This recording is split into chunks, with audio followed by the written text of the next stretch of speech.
Go ahead, Obsin.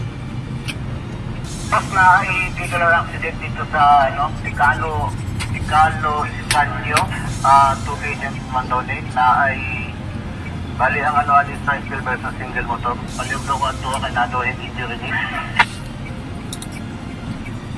Asa particular sa Ticalo, Obsin? Dapat sa Halublacan. Copy. Sugatan ng isang motorcycle rider matapos bumangga sa kasunod na tricycle sa Purok 4, Barangay Ungyo, Butuan City bandang alas 8 kagabi. Naabutan ng UNTV News and Rescue Team ang biktima na nakahiga sa tabi ng daan kasama ang kanyang kapatid.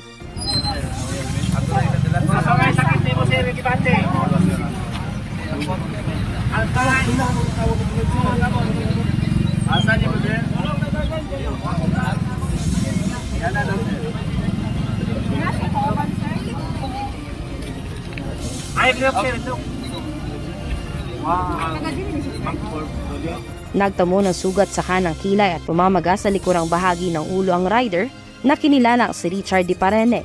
Kagad itong binigyan ng first aid ng team. Ito namin sa balay, tapos sa tingana lang ko kay akong igagaw nga kauban kay na kani dito man siya sa gawas gikan ni uli di siya balay niya ada siya nga tina desiga siya si papa kung nga naman nya gingnan na po siya mo to nagdadali di may gawas giato na mo to sa lugar ko kasi na disgasya.